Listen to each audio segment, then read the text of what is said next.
Lantas para malaikat matur Allah Ta'ala. Sedikit dicampur bahasanya apa ya? Iya.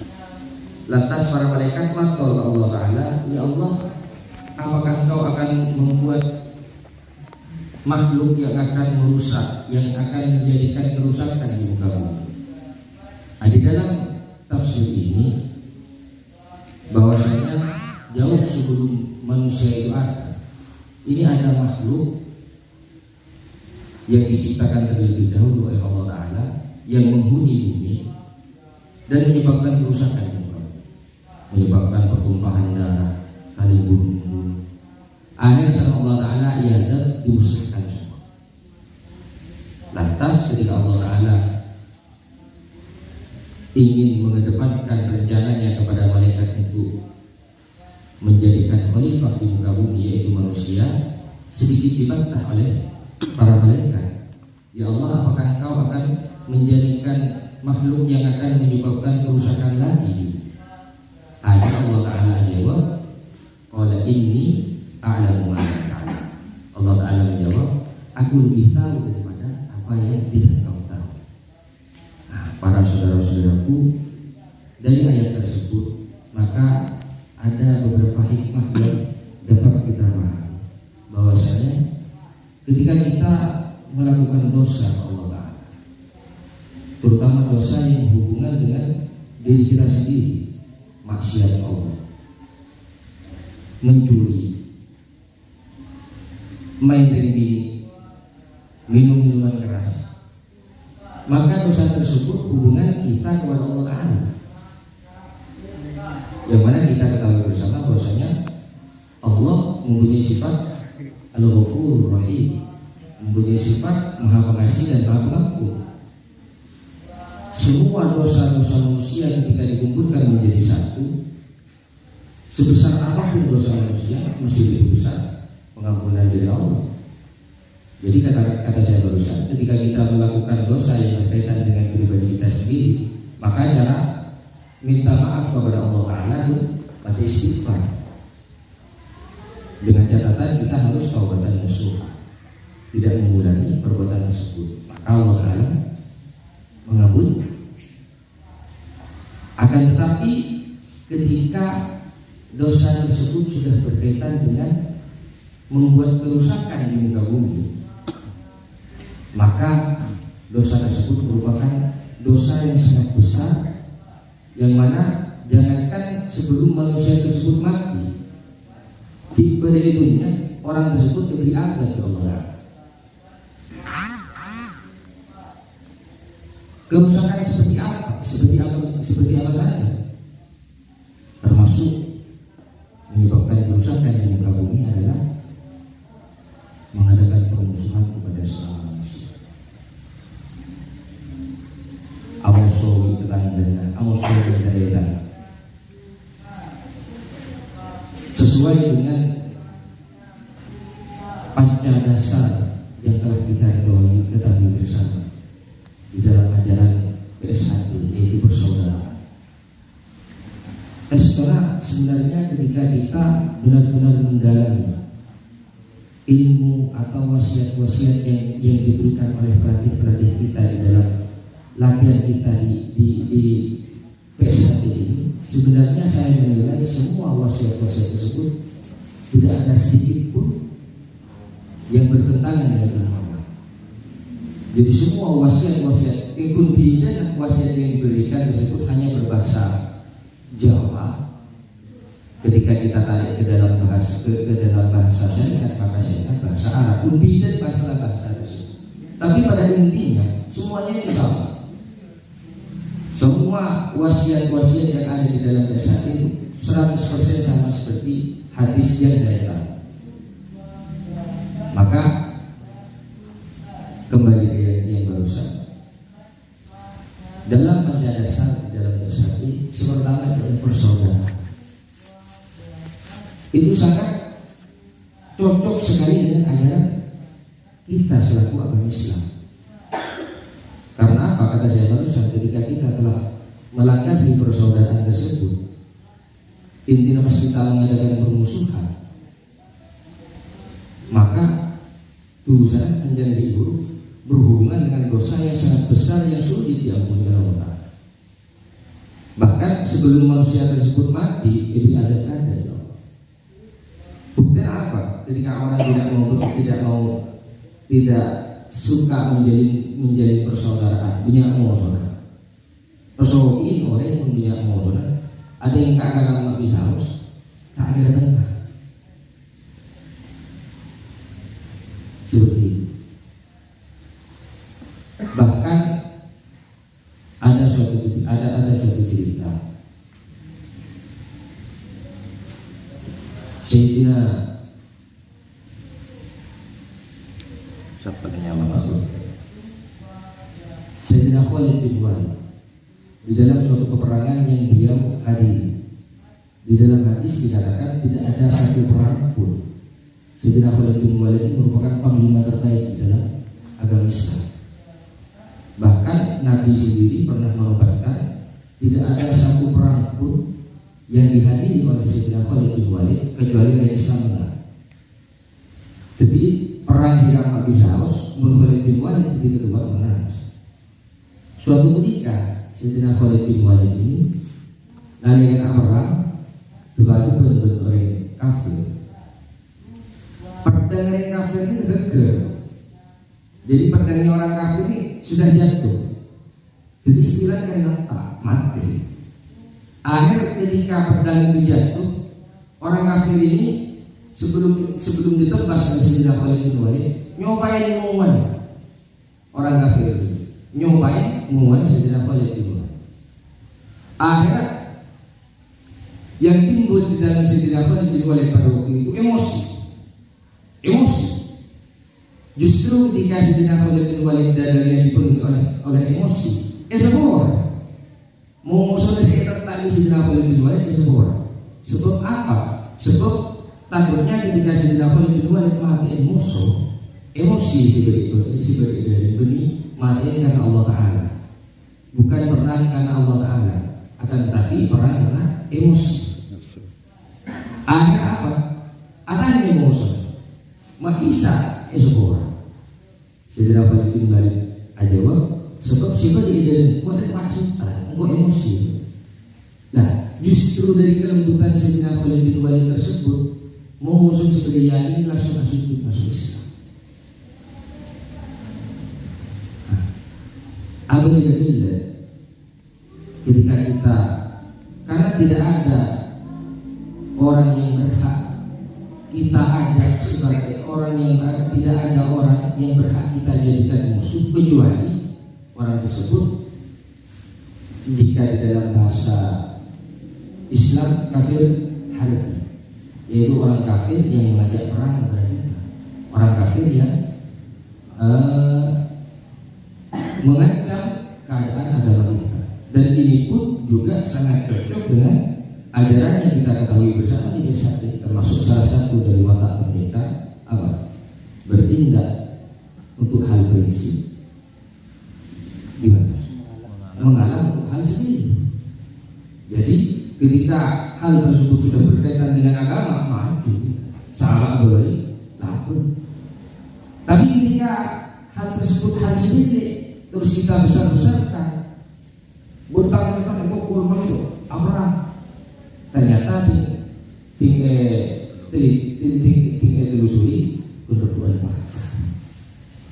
Jadi sesuai seperti yang dikatakan oleh Mas Fajar Sukmono, jika hal tersebut hal berkaitan dengan hal pribadi, maka selesaikan dengan pribadi. Tidak usah lok-lok terkait. Kecuali ketika hal tersebut sudah berkaitan dengan harga diri kita, dia terlebih jauh dengan agama kita, maka kita harus tahu. Itu pun di dalam Islam orang kafir ini dibagi menjadi dua macam. Ada namanya kafir harbi, ada namanya kafir dini. Kafir harbi ini adalah kafir yang mengajak kita perang, yang ingin merusak Islam, seperti contoh Israel. Tapi kafir dini ini adalah kafir sebelum berdamai dengan kita, mau berbisnis dengan kita. Cek lama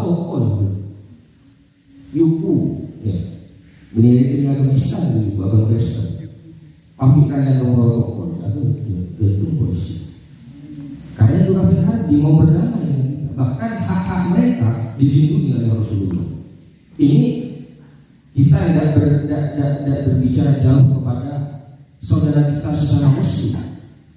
Di dalam kafir saja ada istilahnya kafir dini, kafir yang mau berdamai dengan kita. Dan kafir dini ini haknya oleh agama Islam, oleh syariat Islam dilindungi oleh Rasulullah. Bahkan Rasulullah sendiri berkata, "Man adza diniyan faqad adzani." Barang siapa yang menyakiti kafir harbi, maka sama halnya seperti menyakiti aku, seperti Rasulullah. Ketika menimbun orang Islam kembali daripada kerajaan Muslimah, orang kafir punya hak yang harus kita lindungi. Apalagi sesama Muslim. Jauh seperti itu, apalagi sesama negara Indonesia. Jadi kata saya barusan, tidak ada orang yang patut kita jadikan musuh. Karena orang biasanya yang berkata seperti itu menyerang perguruan lain dengan dari persaudaraan. Justru menurut saya pribadi, hal tersebut menodai ajaran SHI sendiri. Karena apa? Di dalam tujuan PSHI kita ketahui bersama, tujuan PSHI itu apa? Mendidik manusia berbudi luhur. Jadi mengedepankan akhlakul karimah. Maka dengan dalil tersebut, dengan tanpa sadar orang ini alih-alih tujuan utama dari PSHI itu sendiri. Jadi sangat benar seperti yang dikatakan oleh Mas Fajar Sukmono.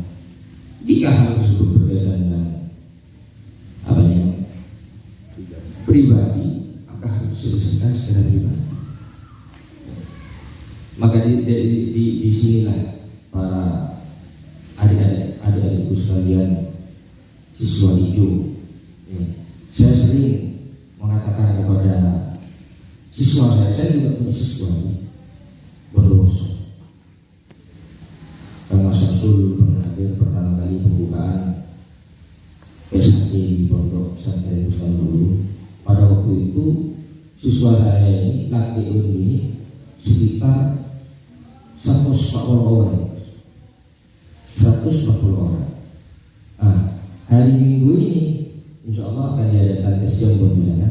Ternyata yang dites Mas kayak kelompok orang. Jadi beribu sama orang saya. Cuman tetap saya ayu. Ini ya juga termasuk karena memang ada di SHI ini nggak sembarang orang bisa dikeluarkan. Yang saya bunuh di SHI tidak sembarang orang bisa dilihat. Jadi istilah seleksi alam ada. Kadang kan sendiri pertama itu semangat para doa, para SHI embur. Termasuk salah satu leadingan saya. Riba ini, tidak saya sebut namanya, tapi mungkin insya Allah Mas Nasir tahu semua. Ini sudah putih para etis warga. Ternyata insya Allah tujuh kuburan.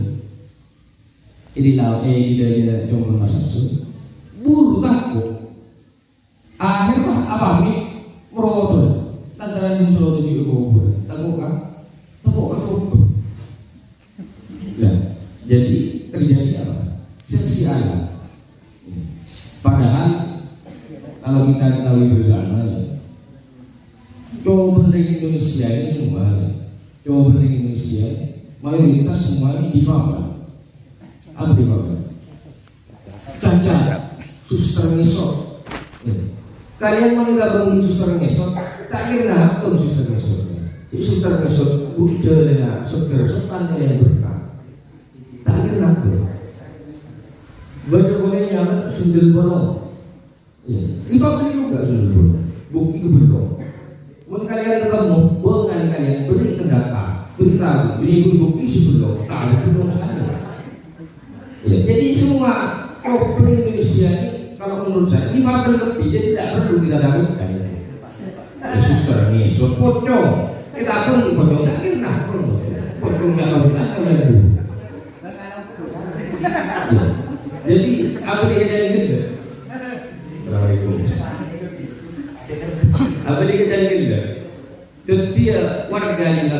ini menurut saya termasuk orang-orang yang sangat istimewa. Karena apa? Kadang kata saya tadi, orang yang pertama ini semangat tinggi, ternyata hal-hal sepele yang bisa jadi lantaran merokok. Inilah biasa. Jadi kata saya tadi, saudara-saudaraku, marilah kita lakukan, kita praktekkan ajaran SHT yang benar-benar menurut saya tidak ada sedikit pun melenceng, ya, tidak ada sedikit pun yang tidak sama dengan ajaran agama. Karena apa? Para sesepuh-sesepuh kita, termasuk Ketua Cabang Kang Mas Dono dan semua pengurus-pengurusnya, ini benar-benar berusaha untuk membesarkan PSHT. Jadi selama kita di bawah berdahulu sunyi AKK, tanpa kita sadari bersama, hal tersebut justru mencoreng maka satu yang mana sesepuh kita ini berusaha untuk menjadikan PSHT ini menjadi harum namanya, justru kita sih belum ini betul semua. Marilah kita tahan emosi-emosi kita dengan hal-hal yang sepele seperti yang diibu bulan pada di minyak ini. Ya, kalian tadi silaki cuma orang yang ini entar dulu minyak belum bisa stop. Walaupun saya sendiri insya Allah tak kira mampu, kecuali apapun Mas Iman buru insya Allah. Mas Absul insya Allah tak kira mampu. Karena Mas Absul ini masih paman saya, tak mungkin pamannya pernah akan aku ini dulu. Mas Iman insya Allah.